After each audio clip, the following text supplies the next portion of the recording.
Les amis, bonjour. Une vidéo vraiment intéressante.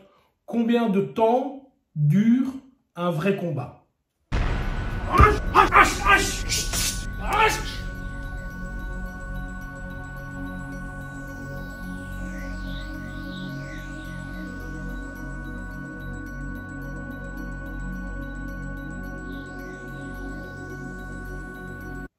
Voilà les amis, comme vous le savez, j'ai un credo qui est de dire le combat dans la rue n'a rien à voir avec le combat que tu vois à la télévision, UFC, MMA, etc.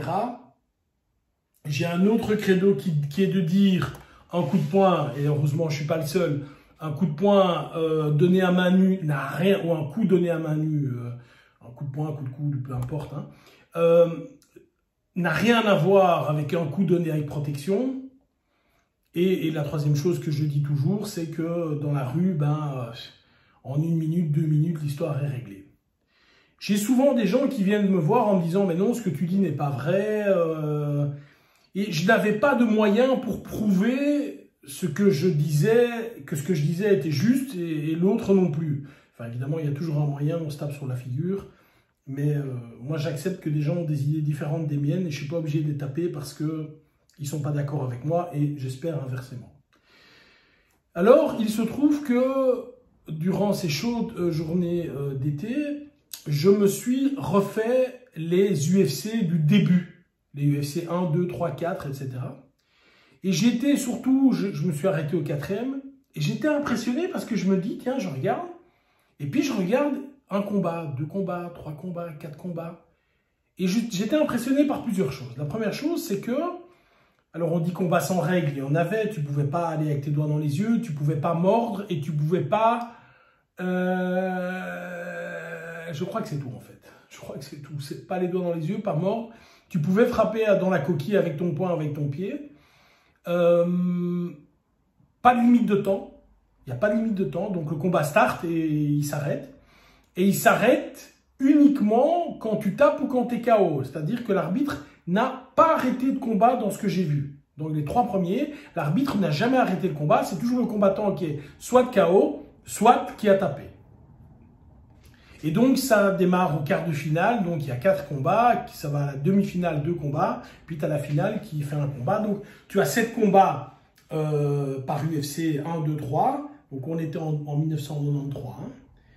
Et pour le début en tout cas. Et donc tu as 21 combats que j'ai regardés. Et en regardant ces combats, je me dis, mais bon sang, bonsoir. Bien sûr, tu trouves plein de vidéos sur internet avec des gens lambda qui se battent. Et effectivement, le combat dure 30, 40, 1 minute. 1 minute et demie, c'est max. C'est le max. Dès qu'il y a un coup de poing qui touche bien, bim, le gars tombe, c'est normal.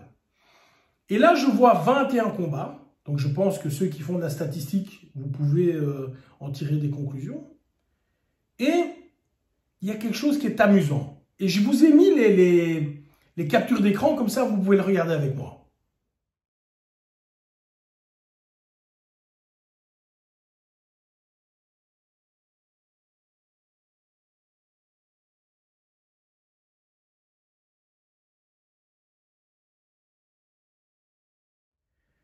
Voilà les amis, qu'est-ce que vous avez vu avec ces captures d'écran, excusez-moi? C'est que la majorité de ces combats, alors que on a été prendre les meilleurs dans leur discipline. On a été prendre les meilleurs. Tous les mecs qui se sont présentés étaient, alors on était en 93, mais l'homme de 1990 n'est pas très différent de l'homme de 2020. Hein. Les produits dopants sont peut-être différents, mais l'homme n'est pas très différent, on est bien d'accord. On a été prendre des gens qui étaient des stars en kickboxing, des stars en karaté, des stars en judo, des stars en jiu-jitsu brésilien avec évidemment Royce, qui a d'ailleurs surpris tout le monde et qui a fait une performance dans ces 3 UFC assez phénoménale. Qu'est-ce que vous constatez? C'est que la majorité des combats durent moins d'1 minute. Moins d'1 minute. La moyenne, je pense, doit être à 1 minute 30. Il y a quelques combats qui dépassent, il y a 1 ou 2 combats qui vont à 4 minutes, je pense. Mais globalement, ces combats se finissent extrêmement tôt. Extrêmement tôt. Pourquoi? Parce que si vous les revoyez, et honnêtement, faites votre travail sur YouTube, bon, vous pouvez me faire confiance, hein, je les ai vus, mais regardez, tapez UFC 1, 2, 3 sur YouTube, les amis, tous les combats sont disponibles, vous pouvez les voir. Vous comprenez à ce moment-là que si je prends deux combattants qui savent un petit peu se battre, dès qu'il y a un coup qui est vraiment porté au visage, globalement, le gars s'éteint. Et quand les combats durent, c'est systématiquement le même, pas le même cinéma, mais la même topologie, c'est parce que on a des combattants qui sont plutôt des grappleurs et qui vont, eux, chercher le combat au sol, qui évidemment va durer plus longtemps parce qu'il faut le temps qu'on place l'étranglement pour qu'on passe la clé. Mais sinon, les combats durent vraiment peu de temps. Peu de temps. J'en veux pour preuve, et j'ai mis ce combat-là en description, en commentaire épinglé, excusez-moi, le combat entre Remco Pardoul et Orlando Witt. Orlando Witt est champion de Thai boxing, machin. Il venait de détruire un adversaire juste avant, il est ultra favori, et il tombe contre quelqu'un, Remco Pardoul. Remco est un peu plus grand que moi, et fait 10 kilos de plus que moi. Je l'ai rencontré dans ma salle à Etterbeek il y a 20 ans, 15 ans, 20 ans, je ne sais pas. Il y a longtemps, où il suivait un stage de jiu-jitsu brésilien parce qu'il y avait un club de jiu-jitsu brésilien dans ma salle. Et le gars est vraiment impressionnant, c'est un costaud, quoi. Tandis que Orlando Witt, lui, c'est plutôt un gars qui fait 70-75 kilos, je n'ai pas son poids exact, mais ça doit être ça, mais ultra musculeux, le gars. Et alors, il se bat contre Remco, et vous voyez qu'au deuxième, il lui a donné 7 coups de coude dans le visage, dans le crâne. Le gars a mis 6 mois pour être bien. Il avait des problèmes énormes pour se rétablir. Au deuxième coup de coude, vous voyez bien qu'il est out. Et là, l'arbitrage n'était pas ce qu'il est maintenant, hein. Aujourd'hui, les arbitres auraient arrêté au maximum au troisième. Il en a pauvre, il en a ramassé 7. Mais ce que je veux vous expliquer, c'est que si vous aviez, et je peux comprendre qu'on s'entraîne et qu'on boxe, etc. Si on boxe pied-point ou boxe normale, peu importe, on s'entraîne pour travailler 8, 10, 12, 15 rounds pour les super pros à 3 minutes.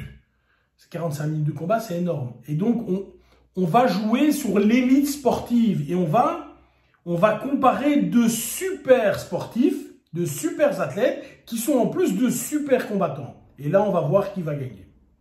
Mais on ne parle pas de ça. On parle d'un combat réel entre deux personnes qui se battent à poing nu. Et donc, évidemment, il y a un impact.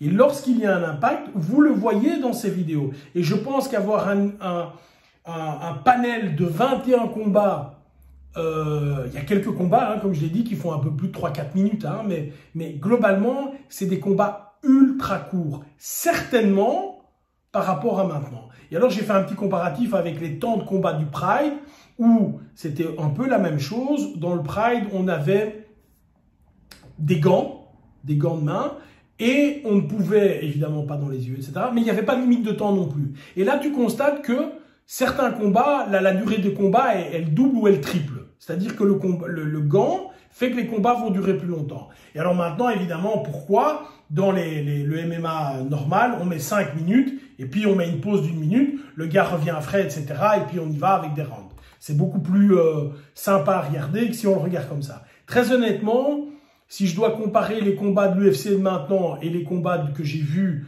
d'UFC 1, 2, 3, 4, c'est 1000 fois mieux maintenant. C'est 1000 fois mieux maintenant. En termes de combat, il y a des choses plus sympas qui se passent et c'est visuellement plus sympa et pour le respect des combattants, c'est mieux. Mais regarder ces combats, c'est aussi se dire, tiens, comment est-ce que ça se passe quand deux hommes qui sont des tops dans leur domaine se battent? Alors, peu importe, hein, c'est pas le but de dire telle méthode est meilleure, telle méthode est meilleure, je m'en fiche un peu. C'est de dire, voilà, le vrai temps d'un combat, on le connaît maintenant, il est normalement de moins d'1 minute 30. Ça, c'est le vrai temps. Les amis, encore une fois, il y a beaucoup d'informations qui circulent sur la toile. Je vous en donne et d'autres en donnent. Et ici, je vous dis, croyez-moi ou pas, mais je vous donne en plus les preuves, mais regardez par vous-même et tirez vos conclusions par vous-même. C'est ce qu'il y a de mieux. Bye bye.